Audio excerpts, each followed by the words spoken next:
Hello, this is my slideshow for my interview findings for my EDLE 732, the interviews I conducted last week. So my topic focused on literacy, curriculum, and strategies, and specifically strategies targeting special education and ELL learners. So just sort of some background, iRead rates in the early 2000s and then 2010s were in the 90+% range. And then 2012 they started trending downward. They plummeted during COVID and they've slowly been creeping their way back up. 87.3% is the highest post-COVID rate of iRead scores that Indiana has seen. This all sort of stems from the legislation that required retention for third graders who don't pass iRead. But the two main sort of areas that I was focusing on are special ed and ELL students. This number, 6,850, is the total number of special ed and ELL students who did not pass iRead by the end of third grade last year. And as you can see here, they may have received what's called a good cause exemption, which means they could still go on to fourth grade, but it still doesn't necessarily mean that they're reading on grade level. So out of 6,950 good cause exemptions, 99% of them, or 6,850, were special ed or ELL students. And this small little sliver here of 100 students are students who had already been retained prior to third grade. So I wanted to find out the purpose of my interview. What are schools doing to address this gap? What are schools doing to make sure that even though a student might receive a good cause exemption, that they are still becoming effective readers, or that what are you doing before the point where they would need to get a good cause exemption, just to hopefully show that they are an effective reader and they can pass iRead.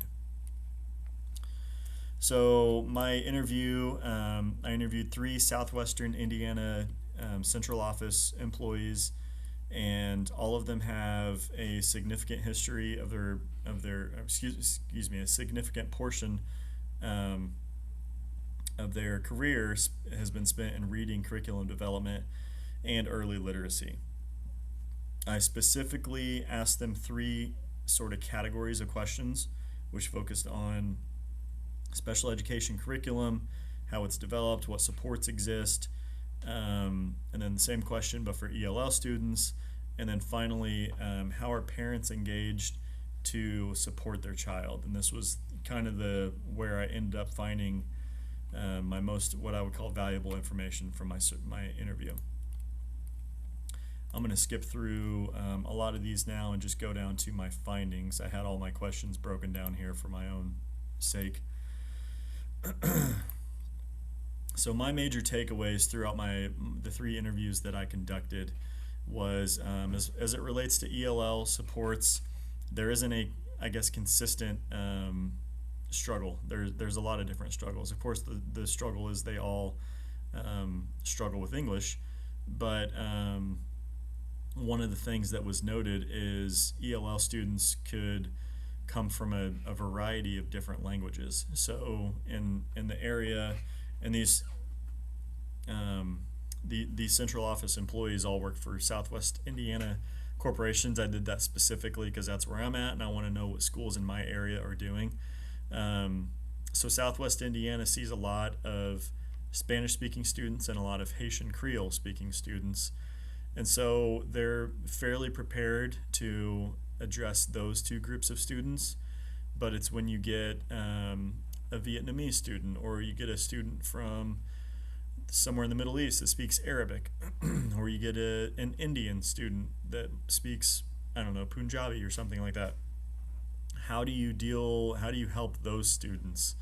Because there's probably not anybody in your building that speaks that language, right? Whereas with Spanish and Haitian Creole, those 2 populations have become large enough that there's probably someone in your corporation that can help with those students. But how do you help all of these other languages, and who knows which one's going to walk into your school and enroll that day? All 3 did point to a lack of resources, and that's something I noticed, and I'll talk about in my other takeaways. but not having resources is always the big thing.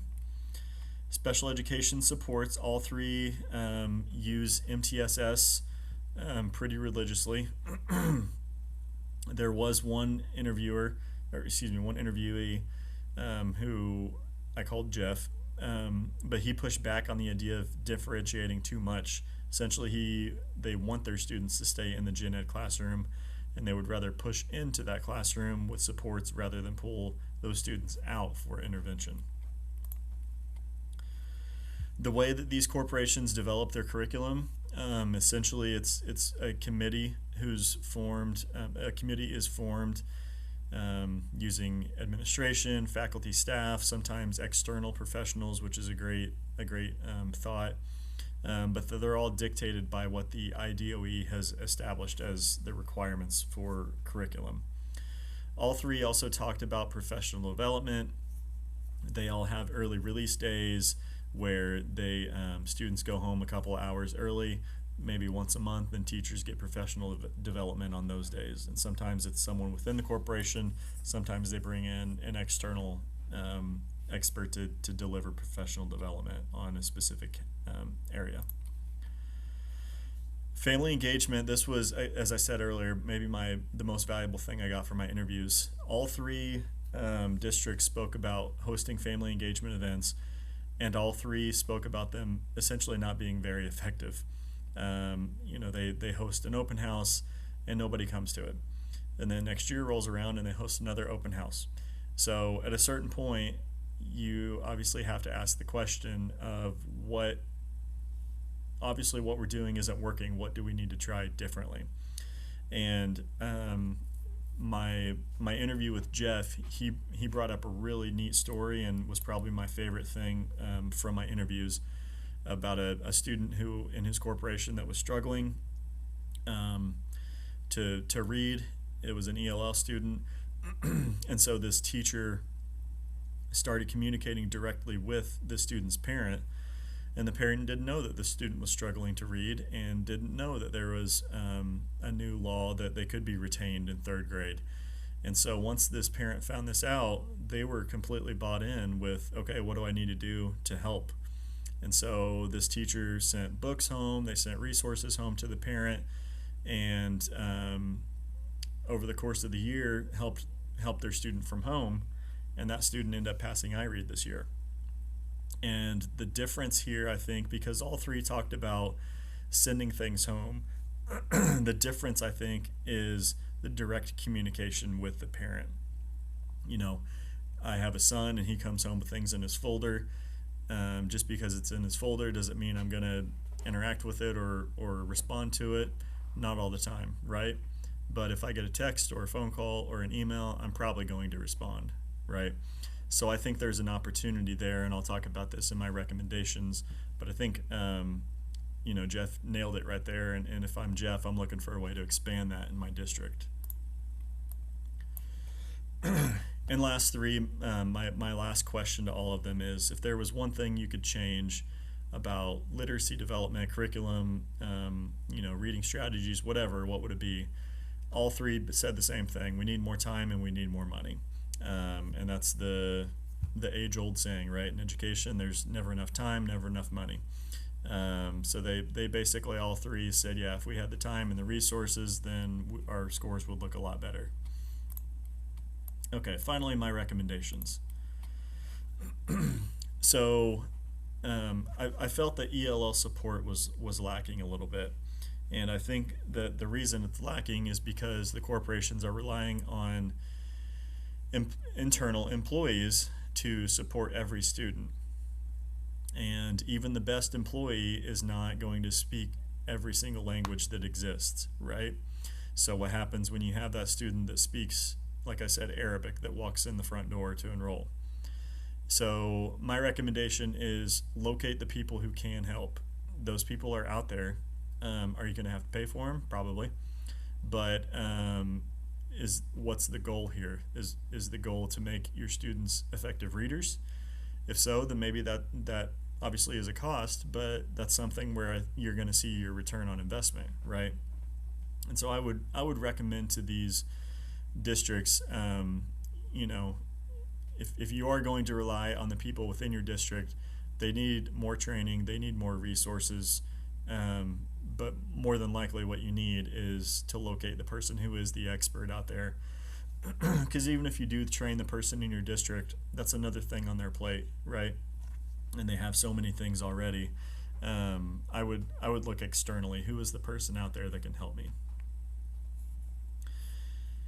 Family engagement.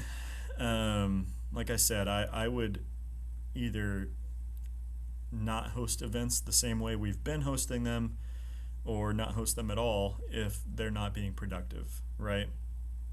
So when Jeff talked about his teacher that reached out directly to his student and ended up passing iRead, that's something I think that you've got to figure out a way to utilize more. So how can I use an app or something that messages directly to this parent's phone where they're more likely to respond versus me just sending home a letter in the mail or in their student's folder, right? So if I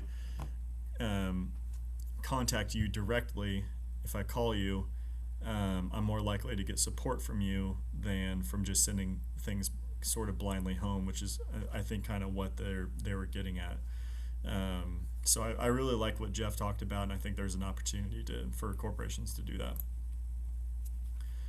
The last thing that they talked about was using MTSS as well as push-in services rather than pull-out services.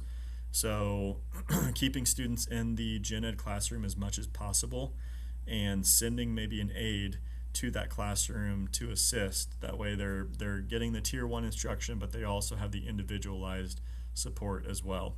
They're able to stay around their peers in the gen ed classroom. And so I think there's an opportunity there. Again, it's an issue of resources, but the payoff, I think, is worth the cost up front. And you see the return on investment down the road when students' reading scores hopefully increase. Thank you.